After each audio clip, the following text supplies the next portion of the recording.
இப்போ பார்த்தோன்னா காவேரி வந்து என்ன செய்றாங்கன்னா விஜய்க்கு வந்து அப்படியே குடும்பி போட்டு வர மாதிரி தலையை கோதி கோதி இது பண்ணுறாங்க. செம்ம ரொமான்ஸாக இருக்காங்க. காவேரிக்கு சர்ப்ரைஸ் கொடுக்குறதுக்கு விஜய் என்ன செய்றாங்கன்னா கடையிலேருந்து ஜவுளியை வந்து எடுத்துகிட்டு வர சொல்கிறாங்க. ட்ரெஸ்ஸு காவேரிக்கு தேவையான ட்ரெஸ் எல்லாம் செலெக்ஷன் பண்ணி எடுக்கிறாங்க. 32,000 ரூபாய்க்கு எடுத்துட்டாங்க. அவ்வளோ நிறையா ட்ரெஸ்ஸு.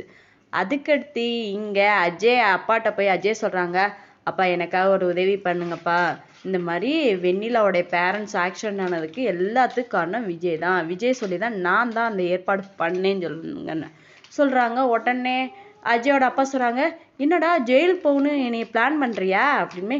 இல்லைப்பா, நீங்கள் ஜெயில் போனாலும் நான் உங்களை வெளியே எடுக்காமல் விட்டுருவேண்ணா, நான் வெளியே எடுத்துடுவேன்ப்பா, நீங்கள் உள்ளே போகிற மாதிரி போங்கப்பா, நான் வெளியே எடுத்துடுவேன்ப்பா, அப்படின்னா தான்ப்பா நானும் ராயினியும் சேர்ந்து வாழ முடியும், உங்களுக்கும் ஒரு பேரம்பேத்தி அதுக்குள்ளே நாங்கள் ரெடி பண்ணிடுவோம், நீங்கள் அழகாக கொஞ்சிட்டு இருப்பீங்கப்பா, ஜெயிலுக்கு போகிற மாதிரி போங்க, நாங்கள் வெளியே எடுத்துடுறாங்க. என்னடா என்னைய மாட்டி விடன்னு பார்க்குறேன், தயவுசெய்துப்பா வேறு வழியே இல்லைப்பா, இப்படி பண்ணாதான் நம்ம விஜய் பழி வாங்க முடியும், சொத்தெல்லாம் நம்ம அமுக்க முடியும் அப்படி சொல்லிட்டு இங்கே ஒரு பக்கம் அஜயோட அப்பாவுக்கு அஜய் வந்து ஐடியா சொல்லிட்டு இருக்காங்க.